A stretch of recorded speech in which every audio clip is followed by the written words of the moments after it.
to 1000 on the burst, but of course I cannot burst guns for my life, so I did not use the burst. I just went with the auto. 700 is not the best, but it's good enough for me considering how little recoil it has and how good the damage is, and damage ranges are pretty good as well. It's, you know, it's a 4-shot at all ranges as well, and it's a 3-shot up to a pretty good range, probably around 100 studs, so I definitely did enjoy this. I don't see a lot of people using this gun, so I think it definitely deserves more attention. I mean, just look at the amount of kills I had. I had only 145 on this, so clearly no one actually even talks about this gun, but I'm sure this gun is recognized by a couple people here and there. But overall, I think it's kind of under the radar, and maybe that'll change in the future, who knows. But yeah, anyways, I did really enjoy this gun, especially considering the recoil. I loved handling the recoil. It was so easy, and yeah, in terms of fun, I would give this probably a 9.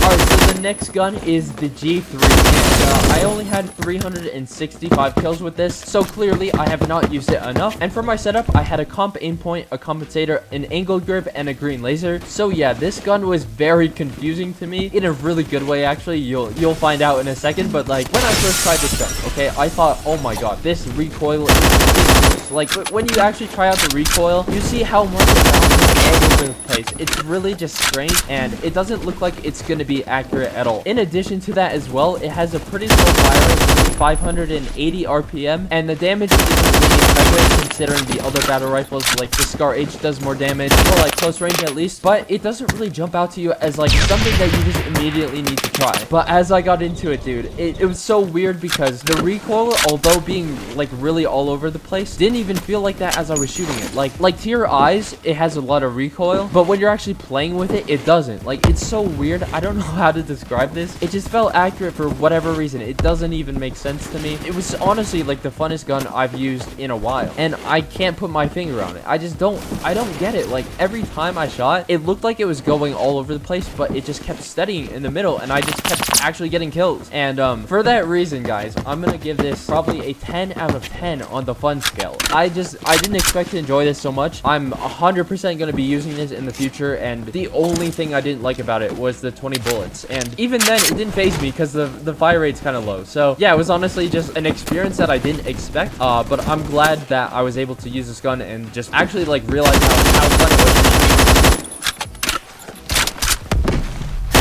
So, moving on to the next gun is going to be the AG3. So, I started with about 541 kills on this. Pretty average, you know. And for my setup, I had the reflex sight, muzzle brake, stubby grip, and green laser. That was it. And yeah, this gun on paper looks very, very good. It has 45 damage to 35, so it can almost 2-shot to the torso. It has a 1.1 times torso multiplier, so it does like 99 damage with 2 hits to the torso. So, it does have really good damage. Obviously, the fire rate is a little bit lower, but you know, it's a 3-hit all ranges, and the recoil, I mean, it's kind of what you'd expect of a normal battle rifle. It wasn't the worst, definitely not the worst at all for considering like the damage it has. Honestly, if I were to describe this gun, I would call it just an auto DMR. Like, that's kind of how it felt to me, just because of how, you know, how powerful it was. But you know, for some reason, I don't think I enjoyed it as much as the G3. For I don't even know why. Like, it seems like it should be better, but I just didn't enjoy it as much. So for that reason, I'm probably gonna give it only like a 7 out of 10 on the fun scale. I think it was relatively good. However, it just was kind of boring. But yeah, that was the AG3.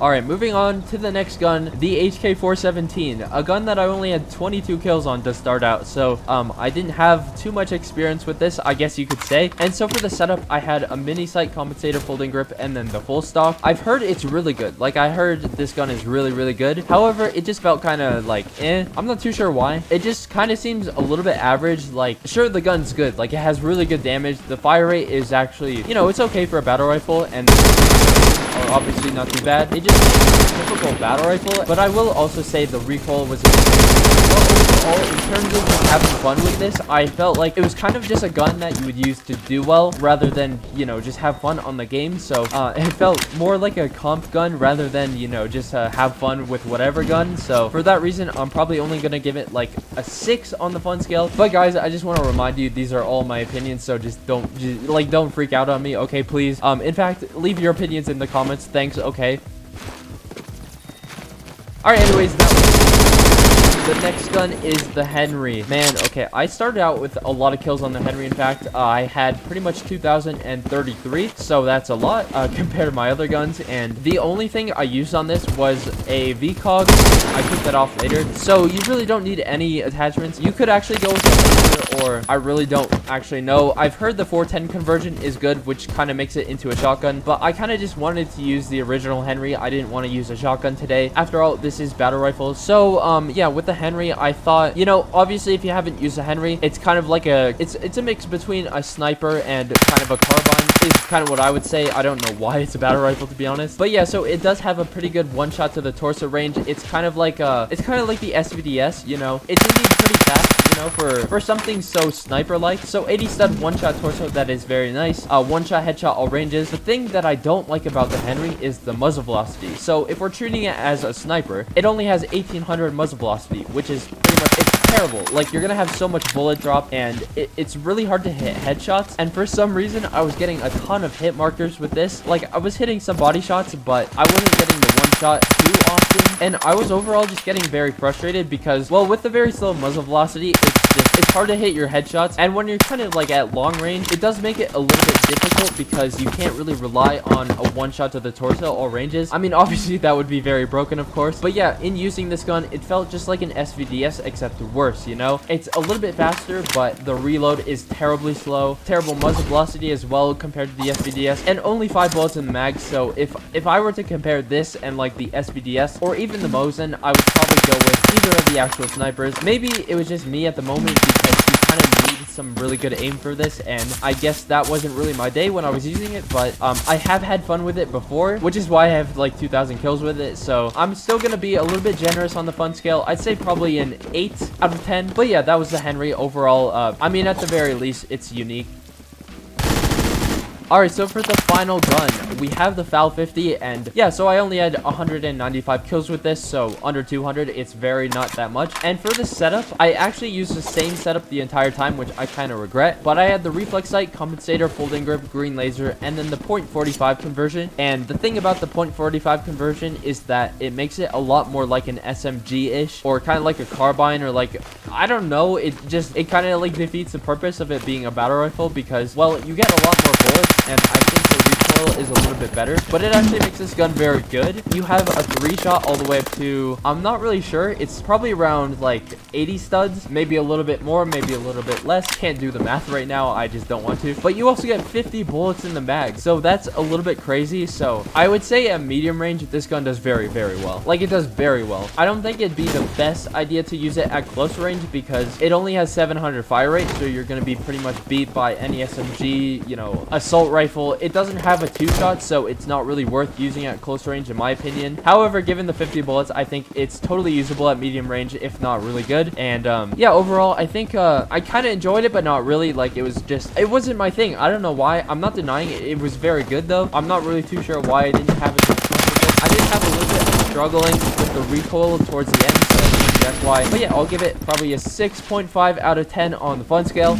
But yeah, that's the final gun in this list, and that's gonna wrap up the video for today. So overall, it was a very, very interesting experience, a lot different than the assault rifles, and as you saw, I had very minimal killing on most of these, so very refreshing experience for sure. And I would say the G3 is like the main takeaway from this video. I totally love that gun, and it just surprised me, you know. It really surprised me. Also, the Scar H, I would probably confirm it's very good. But yeah, anyways, so that's gonna be it for today's video. I do look forward to seeing you guys in the next video. I'll try to get it out more timely because it's been almost 3 weeks at this point since the last episode. So yeah, like I said, hopefully you guys enjoyed this, and yeah, I will see you guys in the next episode.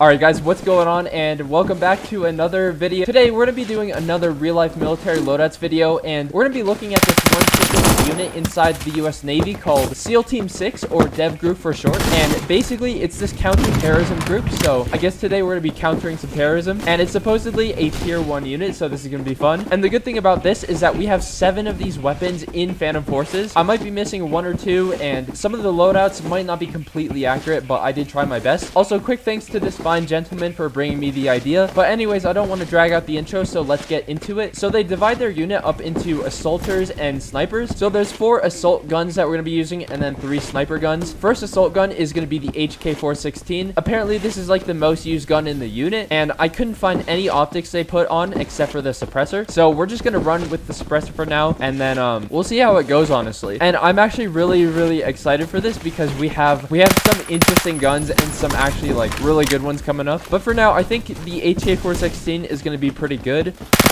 Oh, I forgot about the iron sights. The iron sights on this gun are really bad. I don't think I've ever used them, like maybe when it first came out, but like you would never use the iron sights on this gun. They're just